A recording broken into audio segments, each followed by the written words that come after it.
Bueno, en primer lugar, este es un trastorno que muchas veces pasa desapercibido por un largo tiempo en las familias, pero podemos tener hartas características a las que estar atentos.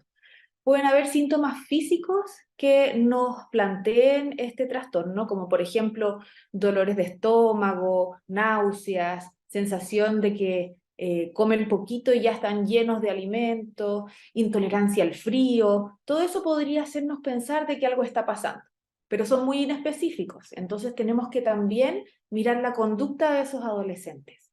En general, un adolescente que está con un trastorno de conducta alimentaria tiende a aislarse, ya deja de tener actividades con amistades, tiende a estar más solo o sola en su pieza, evita, por ejemplo, los momentos de comidas familiares. Si antes comían todos juntos en la noche, siempre ahora tienen una excusa para no estar en ese momento comiendo en familia. También tienen conductas como cambiantes en relación a la alimentación. Antes quizás comían un plato establecido en la casa, ahora empiezan a restringir ciertos alimentos o quieren, por ejemplo, tener una alimentación muy saludable y empiezan a restringir a comer solamente vegetales o dejar los carbohidratos, no comer más azúcar. Hay que estar atento a esos cambios de alimentación. Incluso en algunos adolescentes la decisión de ser vegetariano o vegano también pudiera ser que nos escondiera un trastorno de conducta alimentaria. Por lo tanto, pueden ser vegetarianos o veganos, pero tienen que hacerlo de una manera adecuada y informado por sus médicos de cabecera.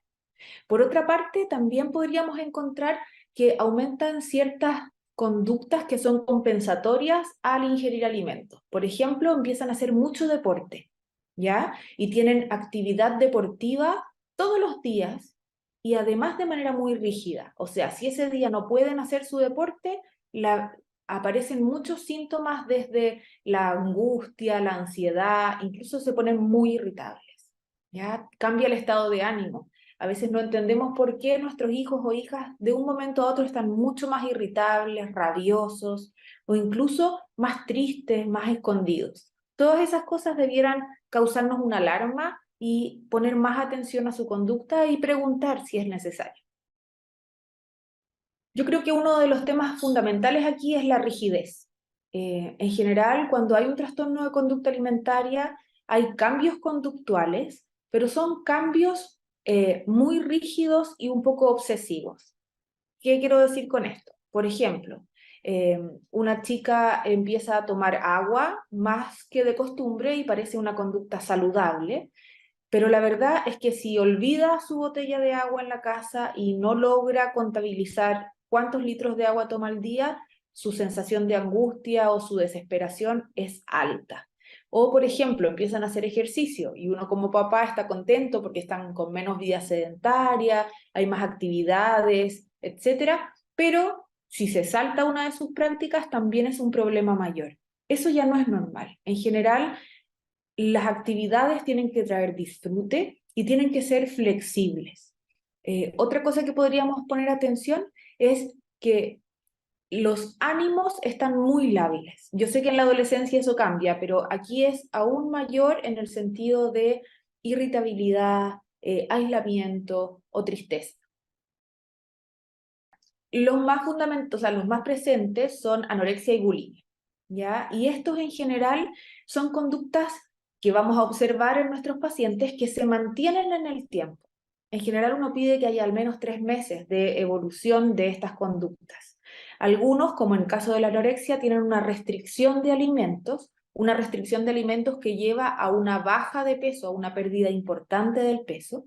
En cambio otros, como la bulimia, tiene conductas de atracones. Esto es comer grandes cantidades de alimento con una sensación de pérdida del control. Yo no puedo controlar y no puedo dejar de comer porque pierdo el control. También tenemos conductas compensatorias. Las conductas compensatorias son esas que cuando yo comí algo, por ejemplo, me pasé un poco de lo que yo pretendía comer en esa cena, entonces en la noche hago media hora más de ejercicio de lo que tenía planificado. O tomo más litros de agua al día siguiente para tener más saciedad. O ocupo laxantes. O vomito.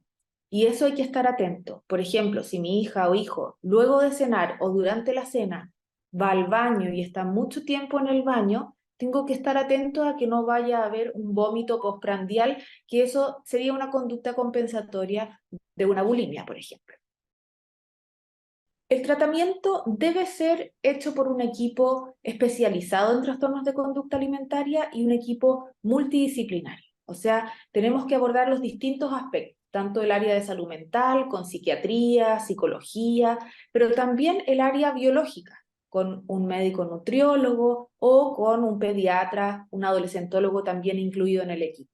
¿Ya? Aquí es fundamental la terapia psicológica, tanto individual, pero fundamentalmente la terapia familiar. Aquí el trabajo con la familia va a ser muy importante en el pronóstico que podamos tener con un trastorno de conducta alimentaria. Y los médicos del área más biológica van a ir evaluando las distintas repercusiones que puede tener esto en nuestro organismo, ya que el no comer, el restringir los alimentos afecta a todos los órganos de nuestro cuerpo. Los padres en esto son fundamentales. La verdad es que padres presentes en el tratamiento, que ayudan a sus hijos e hijas y se pueden hacer cargo, son un factor de buen pronóstico tremendo. O sea, un equipo especializado y una familia comprometida es lo que probablemente nos va a dar un buen puerto en el tratamiento. Muchas veces se requiere de terapia familiar en estas familias porque vemos que hay conductas familiares que a veces tienden a favorecer estos cultos al cuerpo, por ejemplo. Por lo tanto, es fundamental que estén presentes. Yo creo que aquí el trabajo parte desde pequeños, como enseñando a tener una relación sana con la alimentación, a disfrutar los alimentos, a gozar cuando podemos comer algo rico en familia y a potenciar las comidas familiares, el estar juntos mientras nos alimentamos, el no tener conductas restrictivas en la familia. Por ejemplo, si hay unos padres o una madre, un padre muy preocupado de su imagen corporal y que siempre ha hecho dietas, esa niña, ese niño va a crecer con que eso es una normalidad y es lo que yo debo hacer. Lo otro que deberíamos evitar en las casas es hablar del cuerpo de otros, ¿ya? Es hablar de estos códigos culturales de los cuerpos perfectos, el cuerpo delgado, el cuerpo gordo que no está bien, tratar de no hablar de la imagen corporal en la casa o de no darle un gran lugar a la imagen corporal delgada. A eso hay que tener harto cuidado.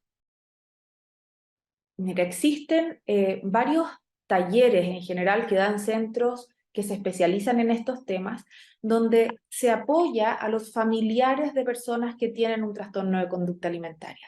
Yo creo que aquí es muy fundamental, porque es una patología compleja, que las familias que están pasando por lo mismo puedan comentar sus experiencias, trabajar juntos y apoyarse en esto que va a ser un proceso probablemente lento, complejo, pero que con mucha fuerza y ahí mucha paciencia y mucho apoyo entre los familiares se puede llegar a un buen tratamiento.